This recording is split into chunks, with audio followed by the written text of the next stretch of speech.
Welcome to Gazali. Today we have an incredible secular machine, Teesta Setalvad, journalist, author, and an activist. Welcome to Gazali. Thank you, sir. See, not many may know that you are granddaughter of MC Setalvad, the first Attorney General of India, and his father was Sir Chimanbai Setalvad. Your father, of course, some may know as the doyen of legal profession, Atul Setalvad. You have grown up with H.M. Sirvai, Justice Bharucha, who became the Chief Justice of India. With such a illustrious lineage, what impact did it have on you? Well, we breathe the law, my sister and I, we kind of in an environment where you breathe the law, you breathe the constitution, and you sort of believe, sometimes fallaciously, that the law will solve all problems and the courts can solve all problems. It gives you an article of faith, it gives you an article of belief, but then as you grow older and your experiences get more multifarious, you realize that only a battle in the courts is not enough. There has to be a social level battle, people's battle, etc. But it was a very, very fortunate and incredible upbringing. With you being pickled in law, why did you opt out of law and took up profession of journalism? Yeah. Actually, it was standard 7 when I was about 12 years old that my father used to buy us a lot of books, and he brought me home this book which I still have, which is All the President's Men, which was the book on the Watergate scandal. I remember reading it from cover to cover in 2 or 3 nights, and then I remember having what I thought was a very serious discussion, because we had 2 sisters, my younger sister and I, and it was always sort of assumed that I would be the one who entered law because she was more into artists, more differently inclined. So I remember talking to my father and saying that I don't think I'll do law now, I want to become a journalist. And we talked about it for several days, and what really struck me was that I'm sure he might have been a bit disappointed or whatever. He never once let that show. His whole thing was, you have to do what your heart and mind tells you. Just do it very well. Okay, but after working for, say, Indian Express, Business India, how do you opt into a world of Communalism Combat, a magazine of yours? So where does this come into? Actually, I always say that it seemed to have been born from the times that one was living in, that it was daily first, the daily newspaper, then Indian Express, then Business India. And the India of 1986 onwards was a very difficult, I'm sure you remember those times, but many younger people have no idea, is that it was, I saw in India sort of the faith that one had grown up with sort of unraveling before your eyes at many levels. And one had been in journalism 3 or 4 years only, and one saw, on the one hand, very, very worrying mobilization over the Ram Mandir and the Ram Janmabhoomi agitation becoming more and more violent, more and more aggressive. And on the other hand, we saw, I mean, when I say we, I mean my husband and colleague Javed and myself, we saw the very, very aggressive mobilization around Shah Bano. And these 2 things, because we attended so many meetings in the Muhammad Ali Road area, where you saw Muslim male clergy coming out and saying, don't touch our personal law, you know, because one woman was given 125 rupees for maintenance.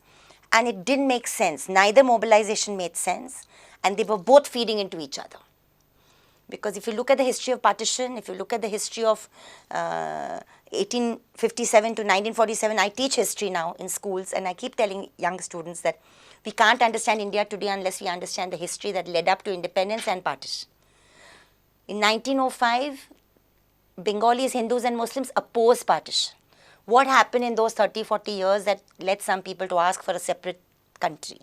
So minority communalism has fed into majority communalism has threatened the state, continues to threaten the state. So suddenly, to answer your question, it seemed necessary to come out with a niche magazine that exposed both majority and minority communalism. And that's why we took the plunge and began publishing Communalism Combat. See, uh, what Claude Alvarez is to mining in Goa, you are singularly known with the Gujarat riots. What has been your memoirs before these riots? Say the Bhiwandi riots or riots before the Gujarat riots?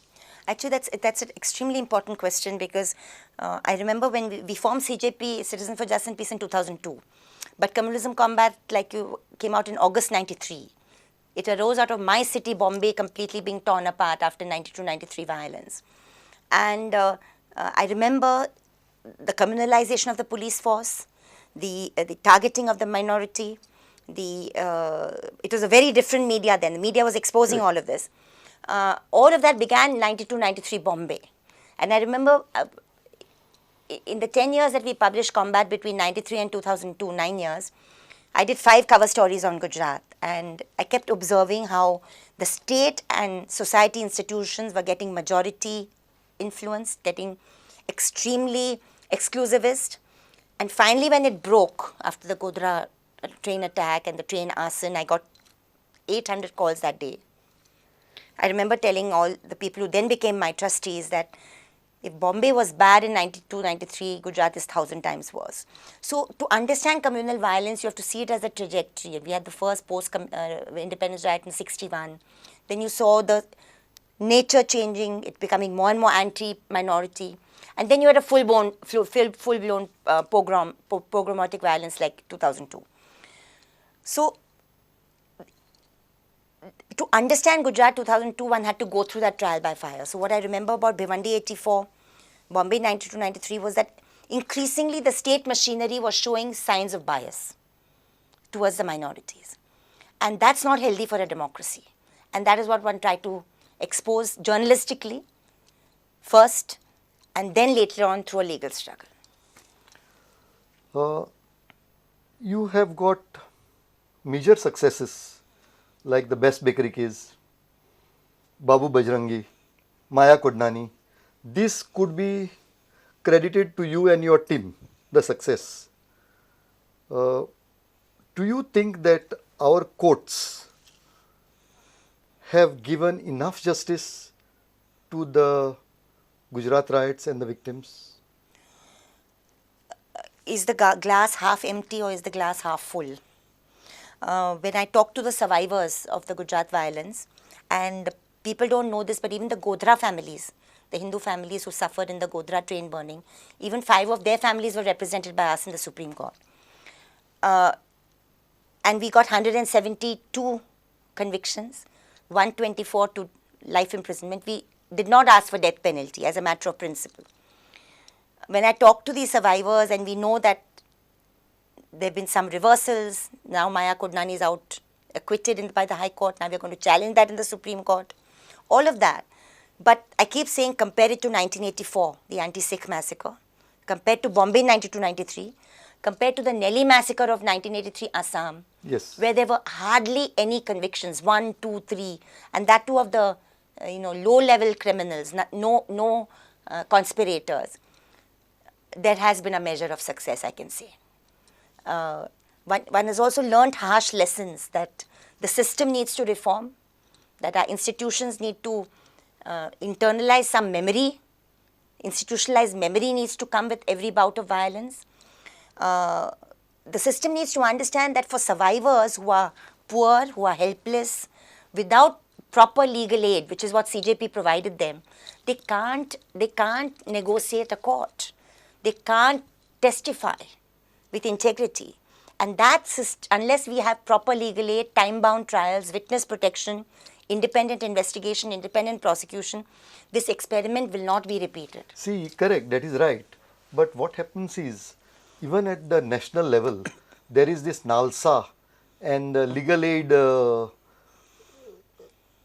is provided to at all the state level, taluka level, district level. So you mean to say that this type of activity which is carried out and monitored by the Supreme Court is of no help? No. It's a step forward, but it needs to get much better. Any legal help is good, better than nothing. I'm not a cynic, but I see that from my experience, I'd like to tell you that how much is a public prosecutor paid today? What are the qualifications that he or she has? Our best lawyers become defense counsel, and they are paid crores by the accused.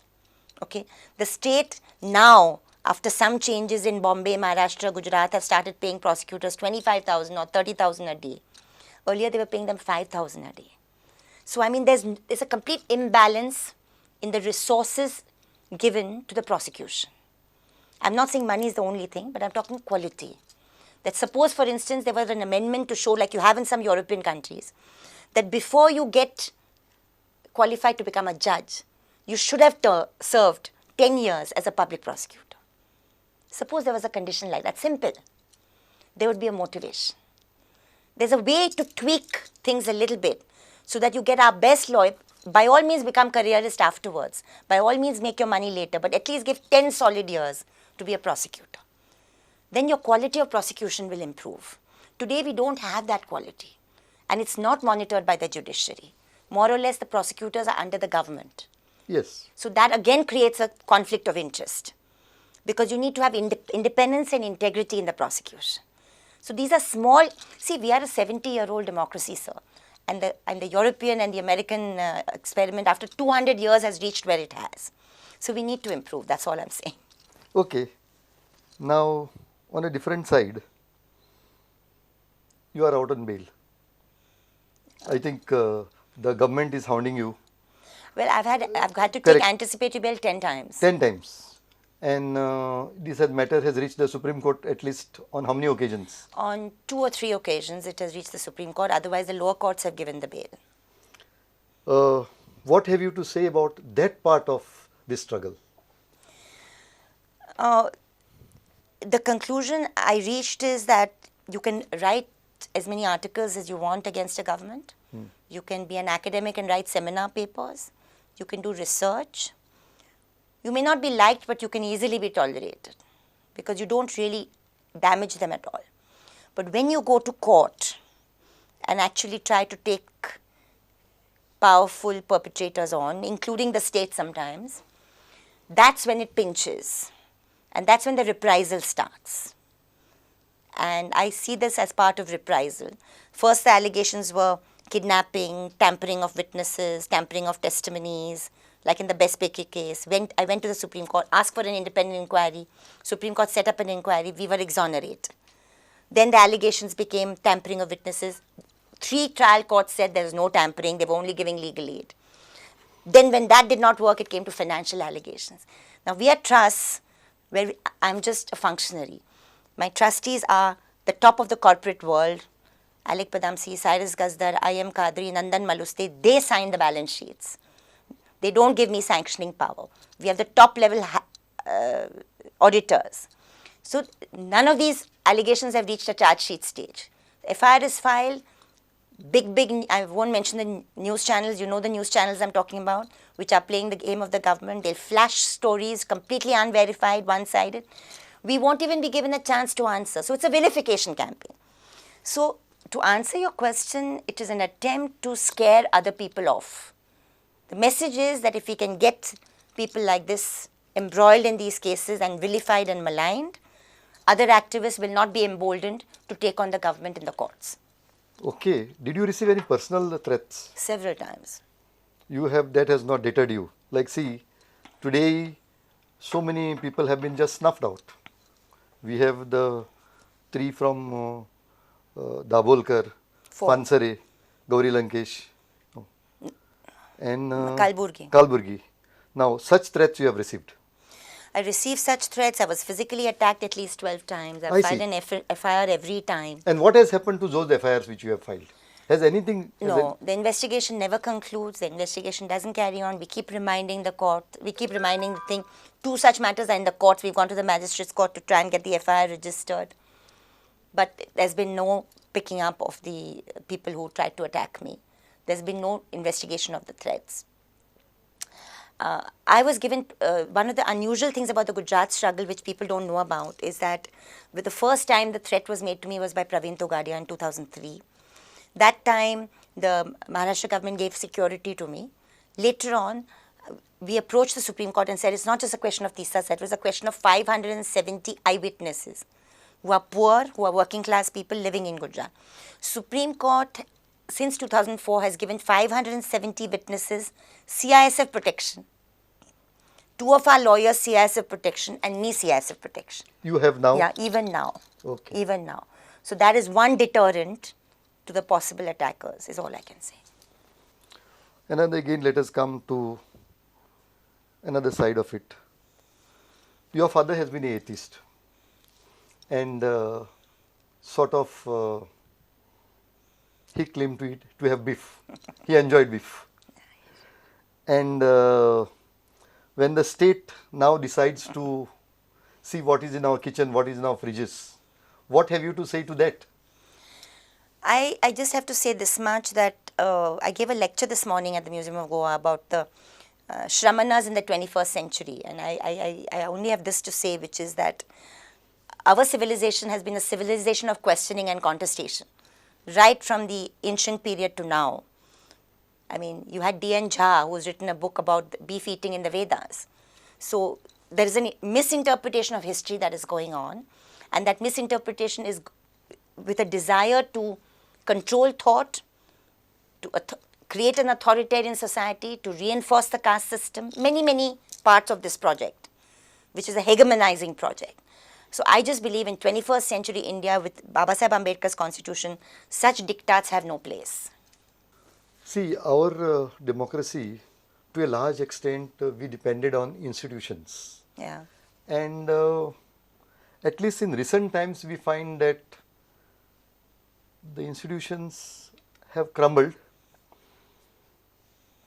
The election commission and the courts are the last 2 bastions left. But if you look at the functioning, it looks like they are also under attack. And your struggle has been based upon, to a large extent, on court litigation. So where does your hope lies in the current scenario? Like I said, sir, in answer to your first question, that the court battle can only be part of the battle. It can't be the only battle.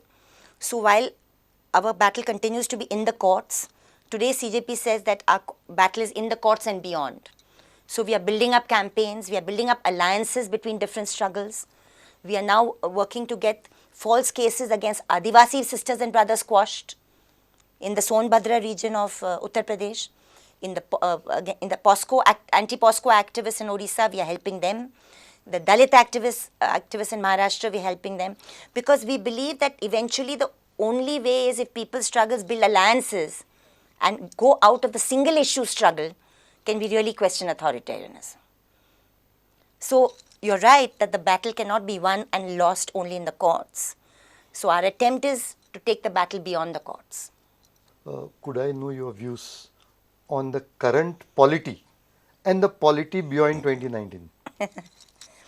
I think the current polity is in a state of churning. There's a lot of questioning going on. There are multiple indicators coming in. Some indicators suggest that we may have the same government with less numbers in 2019. Some surveys suggest that we might actually have a change. Some numbers suggest no, this government will come back even stronger. I personally believe that I see hope in the resistances that are building up in multiple areas and an actual questioning in the polity.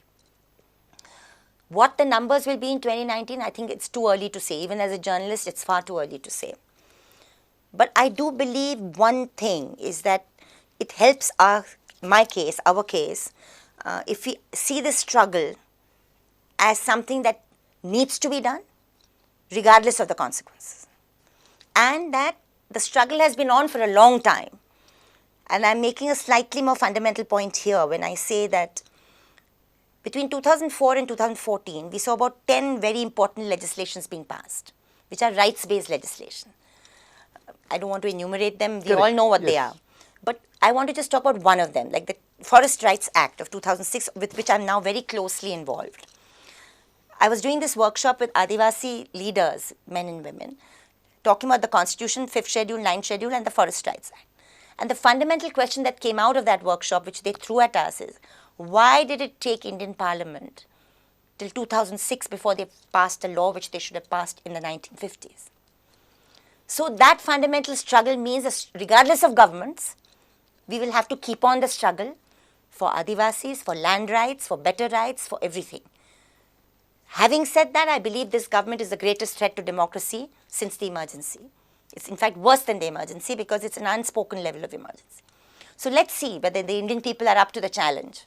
Let's see. See, how has your group or your CSP, CJP, find the previous government treating you all as against the present government? See, the present government has hounded you all. Yeah. What has been the treatment of the past governments? See, we were formed in 2002, right? And this government came to power in 2014. So there were 12 years before that. Correct. Communalism Combat was in 1993. Correct.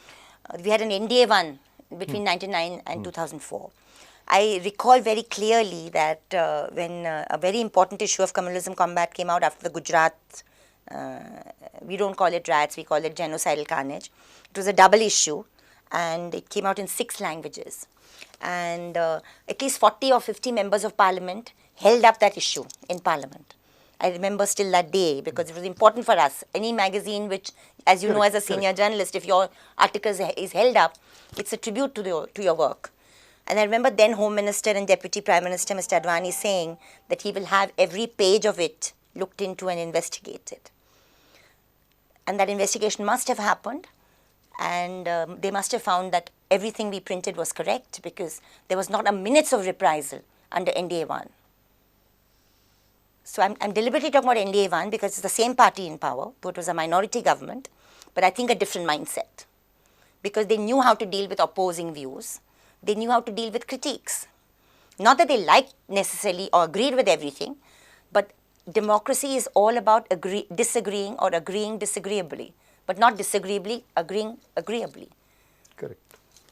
Now, on another issue, what have you to say about the triple talak judgment and the now spoken about legislation? Yeah. You know, it's a very important question again because it's related to your earlier question that how have earlier governments dealt with the issue of gender justice within the minorities. And I think the fact that it was Shaira Banu and Ishrat Jahan, they're actually Muslim women who have been litigating for many years before the case came up for hearing during this regime. Okay, so it was not as if something that this government did, but they'd made good use of it from their point of view. According to me, there is no question that the practice of triple talaq, the practice of polygamy, and the practice of nikah halala, these 3 practices, because I know my partner and husband Javed is very closely associated with the Indian Muslim for Secular Democracy that has questioned this. They are anti-Islamic and they are anti-constitutional as far as we are concerned. Okay, and many Muslim countries in the world have abolished this practice. So I don't see what rationale the Muslim Personal Law Board has in defending it. Absolutely none, you know. Now, the way this government is making use of it, we can debate or not debate, but for me the issue is more important. The issue is that this practice had to be declared unconstitutional and fortunately the Supreme Court has done that. I don't think the way to take it forward is through criminalization, but that's a separate debate. The issue is that if you're talking about deepening of democracy, you have to be talking about minority within the minority also. And we need to also speak up for Dalit women, for Muslim women, for Christian women. See, now, what are your views on, say, terrorism and why it is seen as though the Muslim groups are creating terrorism or it comes from them and it doesn't come from any other set? You know, this is a mindset, belief. From where does this come? You know, a lot of it stems from a kind of Islamophobic kind of attitude we have or we are made to have since we are children, we grow up, where we are made to view certain groups as violent, certain groups as barbaric, certain religions as not very compassionate. We are told that, you know, our civilization has always been very non-violent, which is rubbish. Because, I mean, if you see Buddhism and Jainism questioning the violence of caste, you realize that even our civilization has had the Shramana-Brahmana battle forever, you know. So partly it's that indigenous Islamophobia, which is also fueled by world Islamophobia. If you look at the Christian countries, look at USA, there's a huge Islamophobic bent over there. But there's also the fact that political Islam today is actually pushing back on many of its own most progressive traditions. And you have a kind of Wahhabi Islam, you have an ISIS kind of formation, Al-Qaeda, which is horrendous, which is insulting the very faith that it stands for. So all of this is meshing together to reinforce the worst kind of stereotype. And for me, the worst thing is that mob violence of the kind we saw with our own eyes in Gujarat, or the lynching we are seeing and which is being legitimized by those in power, is not seen as terror. That's also neighborhood terror, no? Your question was about terrorism. Correct. Domestic violence is also terror because it's striking terror in the woman who is helpless. You know, violence against children is also terror. So how do we privilege one kind of terrorism by turning a blind eye to the other? That's the other question. What is the next book you are working on? How many books you have published so far now? Let us see. Well, 3. One is an edited version on the myth of the Gujarat model. The other one was a very important book which was on Gandhiji's assassination. That was by Tulika, beyond doubt. It's gone into its 3rd print and it's over now. We're hopefully going to do another one. And the most recent one, as you mentioned, was by Leftward, which is Foot Soldier of the Constitution, which was actually a book that my publishers insisted I write. I said that, you know, I can't be writing my memoirs so early, but they said it was very important because of the kind of work one was doing. So I'm working on 2-3 other books. So I don't know which one will come first. It's a lot of work. One is a sequel to the Gandhi book. It's actually looking at a lot of the build-up to the assassination through archival documents, which is through IB reports and newspaper reports, in terms of the kind of hysteria that was built up against him before he was killed. The other is a 2-volume thing on all the riot commission reports, because I feel when I talk about this lack of institutional memory, I had the fortune of studying all the riot reports after 1961 Jabalpur. And there are certain similar patterns that our courts have ignored, our institutions have ignored, which the commissions are pointing out. So I feel that needs to come out in the public domain. Teesta, it was a pleasure talking to you. Thank you so much. Thanks.